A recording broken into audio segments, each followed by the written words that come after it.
کیونکہ ایک پروسیس چلنا ہے نا. ابھی تو کوئی جلدی ہمیں اس طرح نہیں ہے, ہمیں اسٹیپ بائی اسٹیپ کام کرنا ہے. تو اس کو آپ اکتوبر میں پلان کر سکتے ہیں, نومبر میں کر سکتے ہیں, جو صحیح وقت پہ اس کا آپ نے تعین کرنا ہے. UNGA کا سیشن بھی ہو جانے دیں, اس میں بھی آئی ایم شیور ہمارے پرائم منسٹر تقریر کریں گے. اور پرائم منسٹر کی تقریر کیسی ہونی چاہیے, یہ بھی بڑی امپورٹنٹ بات ہے.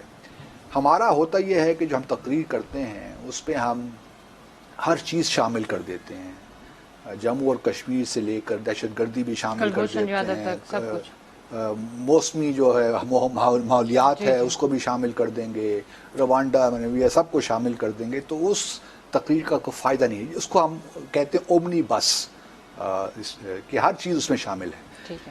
میں آپ کو دلاؤں کہ جب برہان وانی کی شہادت ہو گئی تھی تو ایک یہاں پہ سفرا کی کانفرنس ہوئی تھی اسلام آباد میں, تو وہاں میں نے تجویز پیش کی کہ اب جب سپٹمبر میں ہمارے پرائم منسٹر جا رہے ہیں تو یہ صرف کشمیر کی بات کریں, باقی سب باتوں کو بھول جائیں. تو میں نے بہت سے جو آفیشل جو میرے دوست کلیگز ہیں جو اس وقت بھی بڑی امپورٹنٹ پوزیشن, سب نے میرا مذاق اڑایا کہ یار یہ کیا ہے, یہ تو کوئی بات کرنے کی نہیں ہے.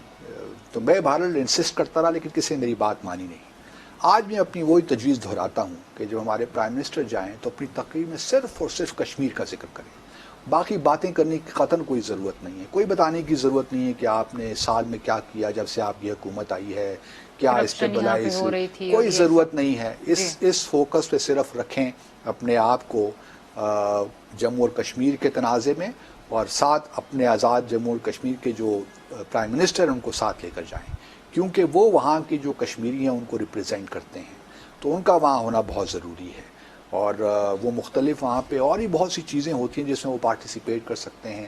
OIC کانٹیکٹ گروپ جو بڑا مشہور ہے ہمارے لیے, اس کی میٹنگ بھی ہوتی ہے وہاں. وہ اور بھی آپ کچھ وہاں پہ جو ہے سائیڈ لائنز پہ کچھ ایسے ایونٹس کروا سکتے ہیں جس میں آپ جموں اور کشمیر کو اس تنازع جو ہے اور جو حقوق ان کے پامالی ہو رہی ہے اس کو اجاگر کریں, میڈیا میں ان کو استعمال کر سکتے ہیں. تو یہ ساری جو ہے کہ UNGA میں آپ بھرپور طریقے سے جائیے, اور اومنی بس اسٹیٹمنٹ ہمیں نہیں چاہیے, ہمیں صرف جموں اور کشمیر پر بات کرنی ہے. اور پھر دوسرا یہ ہے کہ ایک کشمیری ڈائسپورا جو ہے اس کو آپ نے اس کا ایک انٹرنیشنل کنونشن آپ نے کروانا ہے جموں اور کشمیر, وہاں پہ وہ ریزولوشن پاس کرے تاکہ یہ جو معاملہ ہے نا ایکٹیو رہے. صرف میں یہ چاہتا ہوں, اور اس کو آپ اس طرح فیزز میں رکھیے, مختلف اسٹیجز میں, کہ دنیا پہ اس کا فوکس رہے جموں اور کشمیر پہ. اور چونکہ اب جو حالات ہمیں اندر کے پتہ چلیں گے مقبوضہ جموں اور کشمیر میں کیا ہوتا ہے, تو آپ اسی طرح پلان بھی کریں اپنے ایونٹس تاکہ دنیا جانتی رہے کہ کیا ہو رہا ہے. ٹھیک ہے سر, آج جو دیکھا اگر آپ کی یہ پوائنٹ ختم ایک بات اور کرنا چاہتا ہوں. میں اب سمجھتا ہوں کہ وقت آ گیا ہے کہ تھوڑی بہت آپ کو ڈپلومیٹک ریشفلنگ بھی کرنی پڑے گی. ٹھیک ہے.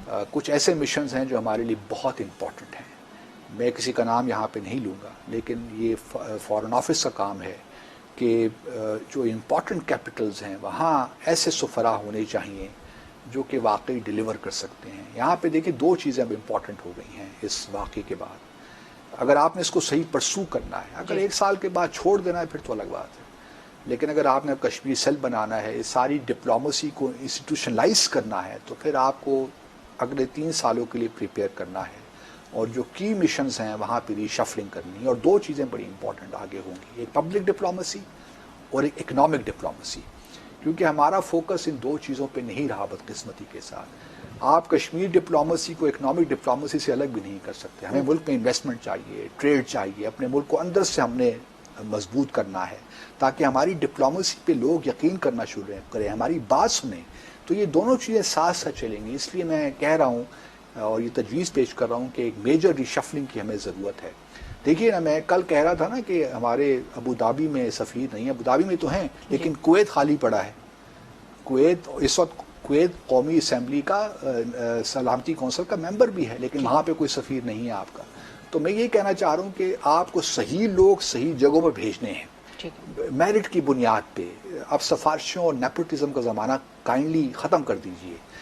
ایک صحیح معنوں میں اگر آپ نے ڈپلومیسی رن کرنی ہے, اور economic diplomacy is very important, اس کو آپ کشمیر ڈپلومیسی سے الگ نہیں کر سکتے. تو ایک ایسے تھوڑی سی ریشفلنگ میرے خیال میں بہت ضروری ہے. اور دوسری بات میں ایک اور بات اس سے پہلے کہ آپ کریں, آپ میرے خیال میں بات کرنا چاہتی ہیں جو سر جو موجودہ ابھی ٹینشن چل رہی ہے ہمارے بارڈر پہ ایل او سی پہ، تو اس پہ جی اس پہ میں بات کرنا چاہ رہی ہوں، کیونکہ راجناتھ سنگھ نے جو ایک بیان دیا تھا ایٹمی حملے کا، اور اس طرح سے پھر ہمارے D G I S P R Asif Ghafoor صاحب کا بیان آیا ہے کہ انہوں نے جو بیان دیا ہے تو ہم بھی بالکل تیار بیٹھے ہوئے ہیں، لیکن ابھی بھی سننے میں آ رہا ہے کہ بہت سے سیکٹرز اس طرح کے ہیں جہاں پہ ہیوی شیلنگ جاری ہے، تو کیا آپ کو لگ رہا ہے کہ یہ خطہ ایک طرف دوبارہ سے جنگ کی طرف جا رہا ہے؟ دیکھیے جنگ کے خطرات تو ہیں، اس میں تو کوئی شک نہیں ہے، لیکن مجھے زیادہ خطرہ جو آج ہمارے وزیر خارجہ بھی کہہ رہے تھے کہ فالس فلیگ آپریشن ہو جی سکتا ہے، بالکل، اور مجھے لگتا کچھ یوں ہے، میری گٹ فیلنگ ہے، I may be wrong and I hope I am wrong, کہ یہ مقبوضہ جموں اور کشمیر میں فالس فلیگ نہیں اس ہوگا، بار کہیں اور اگر ہوگا تو پنجاب میں ہوگا، ایسٹ پنجاب میں، ٹھیک جس ہے، طرح پٹھان کوٹ کا واقعہ ہوا تھا نا،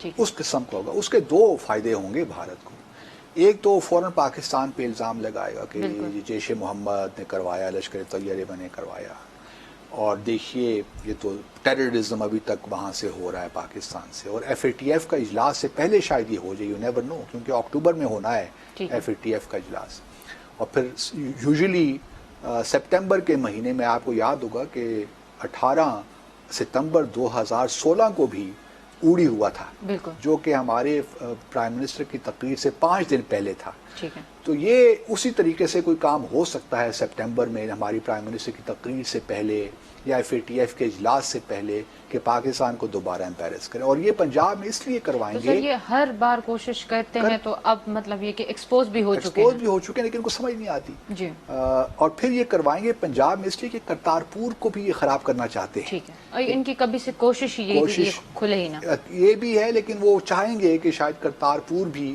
کچھ عرصے کے لیے بند ہو جائے، کیونکہ یہ میری اپنی بھی تجویز تھی کہ اس کو بند کر دیں، لیکن ہماری حکومت نے کچھ سمجھا ہوگا مناسب، ان کی دانش میں ٹھیک ہے تو ٹھیک ہے، لیکن وہ پنجاب میں یہ بھی کروائیں گے کہ دیکھیے یہ مقبوضہ کشمیر میں نہیں ہوا، یہ پنجاب میں اور زیادہ خطرناک چیز ہے، تو اس وجہ سے جنگ کا خطرہ تو بہرحال ان چیزوں کے بعد رہتا ہے، تو ہمیں الرٹ رہنا چاہیے، اور مجھے یقین ہے ہماری آرم فورسز اتنی الرٹ ہیں، جی ویجیلنٹ ہیں کہ وہ انشاءاللہ کسی مس ایڈونچر کا جواب زبردست طریقے سے دیں گی، اس میں تو مجھے کوئی شک نہیں ہے، بالکل، اور منہ کی کھانی پڑے گی، گو کہ ان کا کولڈ اسٹارٹ ڈاکٹرن ہے، انہوں نے اب انٹیگریٹڈ بیٹل گروپس بھی بنا دیے ہیں، یہ ساری ہاں کر رہے ہیں چیزیں، لیکن ہم بھی تیار ہیں، ہمیں گھبرانا نہیں چاہیے، قوم کو اپنا مرال بلند رکھنا چاہیے، اگر اس قسم کا مس ایڈونچر ہوگا تو اس کا بھرپور جواب دیا جائے گا، اور یہاں پہ میں صرف ایک جو ہے اس کو جو ہے اس سیگمنٹ کو ایک شعر سے ہی ختم کرنا چاہتا ہوں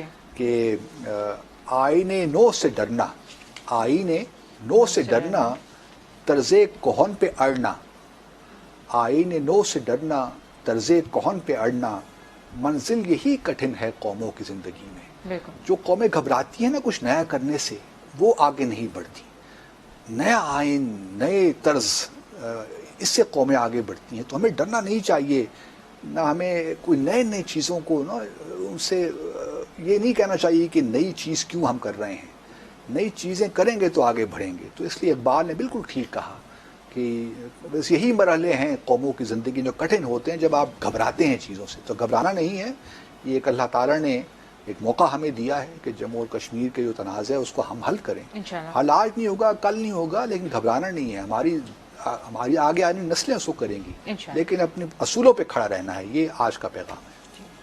ناظرین وقت ہو چھوٹے سے بریک کا، بریک کے بعد آپ کی لائیو کالز لیں گے۔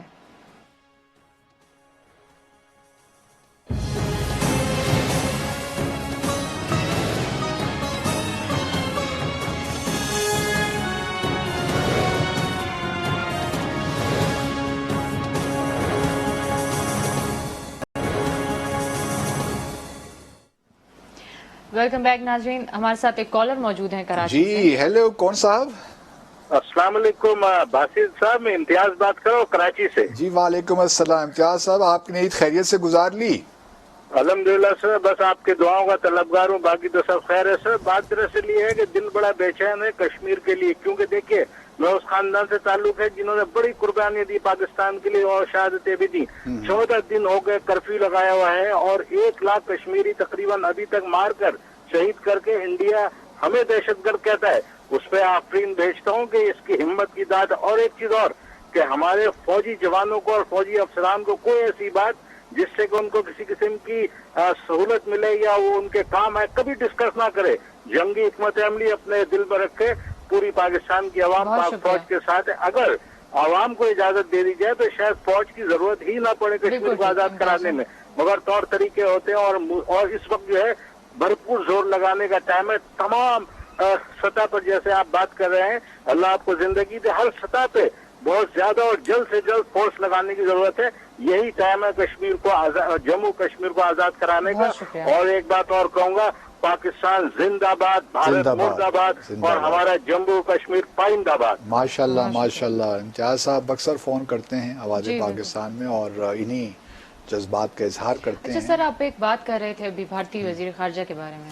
نہیں بلکہ جو وہاں کے ان کے مستقل مندوب ہیں، کل انہوں نے ہماری مستقل مندوب کے بعد وہ بھی پھر تشریف لائے میڈیا کے سامنے، اور جس طریقے سے انہوں نے پریس کانفرنس کی، یا اللہ، میں نے تو آج تک کسی ایسے سفیر کو نہیں دیکھا جو اس قدر کنفیوزڈ، اس کو پتہ نہیں ہے کہ وہ کیا کہہ رہا ہے. بات کیا کہہ رہا ہے. بالکل کلاؤنز نہیں ہوتے، sorry to use this word, لیکن جیسٹرز نہیں ہوتے جو ایک مذاق، ایک عجیب سا تماشا لگا رکھا تھا انہوں نے. تو مجھے تو بڑی حیرت ہوئی، حالانکہ میں ان کو جانتا ہوں بیکاز میں جہاں پہ ہائی کمشنر تھا تو اس وقت IMEA کے ترجمان تھے. سر وہ زیادہ جذباتی ہو گئے تھے. بہت نہیں، ان کو پتہ نہیں چل رہا تھا کہ میں کیا کہوں اپنی، کیونکہ جب انڈیفینسیبل پوزیشن ہوتی ہے نا ارم، تو پھر آئیں شائیں بائیں مارتے ہیں آپ، پھر آپ کا فوکس نہیں رہتا. تو کیونکہ ایک بہت بڑا جموں اور کشمیر میں، تو میں ہمیشہ کہتا ہوں کہ ہمارا قانونی مقدمہ بڑا مضبوط ہے، تو ہمیں تو بالکل اپولوجیٹک نہیں ہونا، لیکن چونکہ ان کا مقدمہ بہت ہی کمزور ہے، بلکہ نہ ہونے کے برابر ہے، اور انہوں نے ایک ایسا ایشو بنا رکھا ہے کہ جو نہیں ہے بنیادی طور پہ ان کے حق میں. تو اب اسی قسم کی باتیں وہ کل تو بہت مجھے، مطلب میں ہنس بھی رہا تھا، انجوائے بھی کر رہا تھا، لیکن افسوس بھی ہو رہا تھا بیچارے پہ، کیونکہ جب ممالک اس قسم کی پالیسیز اختیار کرتے ہیں تو پھر اس قسم کے سفراء کلاؤنز ہی بن جاتے ہیں. کالر ہے ہمارے ساتھ. السلام علیکم. جی وعلیکم السلام. سلیم خان مجھے کہتے ہیں، میں دبئی سے کال کر رہا ہوں. جی سلیم صاحب فرمائیے. باسی صاحب سے میرا ایک تھوڑے سے معلومات میں اضافے کے لیے سوال تھا. ماشاءاللہ سے ان کی جو سوچ اور ان کی جو نقطۂ نظر، اور کافی حد تک انہوں نے کشمیر کو اور انڈیا کے معاملات کو سمجھا ہے. میں پوچھنا یہ چاہ رہا ہوں، میں نے یہ ٹی وی پہ، اخباروں میں، رسالوں میں جب چھوٹا تھا، جب بھی بڑا تھا، آج میں 62-63 سال کا ہوں، تب بھی میں پڑھتا ہوں اکثر کہ جب انگریز نے چھوڑا ہے تو 3 ڈسپیوٹ دیے ہیں. ایک کشمیر ڈسپیوٹ دیا ہے، ایک نواب آف جوناگڑھ کا ڈسپیوٹ دیا ہے، ایک حیدرآباد دکن کا دیا ہے. یہ دونوں تو آنر ہمارے پاس ہے پاکستان میں. بڑی بڑی ریاستیں میں نے کراچی میں دیکھی ہے، ان کے اوپر نام لکھا ہوا ہے. تو ہم ان کا کلیم کیوں نہیں لے رہے؟ نواب آف جوناگڑھ کا کلیم اور ریاست حیدرآباد دکن، ان کا کلیم ہم آج تک ہم نے کیوں نہیں مانگا؟ اگر ہم ان کا کلیم مانگے 2 کا، تو شاید ہو سکتا ہے وہ 2 چھوڑ کے ہمیں یہ 1 دے دیں. ہم کیوں نہیں یونائیٹڈ نیشن میں یہ 2 ہے؟ اس پہ ذرا سی نظر ڈالیں. میں کسی غلطی پہ تو نہیں ہوں، میں نے اخباروں میں یہی پڑھا ہے، باقاعدہ آپ اس پہ نظر ڈال کے پلیز بتائیے. ہاں، اس پہ جوناگڑھ حیدرآباد کا ایک الگ، بالکل ٹھیک کہا سلیم صاحب آپ نے، کیونکہ جوناگڑھ میں بھی اور حیدرآباد میں بھی جو وہاں کے رولرز تھے وہ مسلمان تھے، اور جو میجورٹی تھی وہ ہندو تھی. اب حیدرآباد اور جوناگڑھ دونوں کیسز میں یہ ممکن تھا کہ وہ پاکستان کے ساتھ ایکسیڈ کر جاتے، لیکن ولبھ بھائی پٹیل جو ہے نا، اس وقت جو ہوم منسٹر تھے، انہوں نے بڑی سازشیں وہاں کی ہیں اور وہاں پہ فوج بھیجوائی، ان پہ قبضہ کر لیا. تو چونکہ وہ پاکستان کے ساتھ اس طرح کنٹیگوس نہیں تھے ہمارے ساتھ، تو اس وجہ سے ہماری بھی شاید اس وقت حالات ایسے تھے کہ ہمارے ساتھ کوئی زمینی رابطہ نہیں تھا نا، دور تھے علاقے. سو مچ سو کہ اگر آپ دیکھیے تو ریڈ کلف کمیشن نے گرداسپور جو کہ ڈسٹرکٹ تھا، وہ اکثریت مسلمانوں کی تھی، اور وہ لاہور ڈویژن کا اس زمانے میں حصہ ہوا کرتا تھا، اور اس کی 3 تحصیلوں میں کم از کم، گرداسپور میں، بٹالہ میں، اور ان میں جو ہے، اور شکر گڑھ، ان میں جو ہے مسلم میجورٹی تھی. صرف ایک تحصیل پٹھان کوٹ میں ہندو میجورٹی، بہت سی مختصر. لیکن ریڈ کلف کمیشن میں آخر میں یہ گرداسپور کا جو علاقہ، یہ بھی ایسٹ پنجاب کو دے دیا گیا. اس کی صرف وجہ یہ تھی کہ اس میں روڈ ایکسیس تھا جموں کے لیے، کیونکہ جموں اور کشمیر میں پہلے سے لارڈ ماؤنٹ بیٹن چیلنج چل رہا تھا. تو یہ روڈ، یہ جو ہے، یہ گرداسپور کا ڈسٹرکٹ دینا بہت ضروری تھا تاکہ روڈ جو ہے مل جائے، ایکسیس مل سکے. حالانکہ یہ بالکل پاکستان کو ملنا چاہیے تھا. تو بڑی سازشیں اس زمانے میں سلیم خان ہوئیں، جو کہ برطانیہ جو برٹش جو تھے وائس رائے اس زمانے میں ان اور ہندوؤں نے مل کے کی. لیکن پاکستان آپ جانتے ہیں اس وقت ہم نے بڑی مشکلوں سے یہ حاصل کیا، یہ جو جتنا بھی ہمیں ملا پاکستان.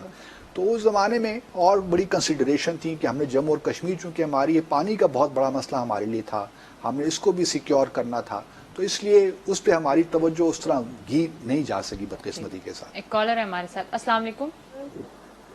وعلیکم السلام. ہیلو جی ہیلو.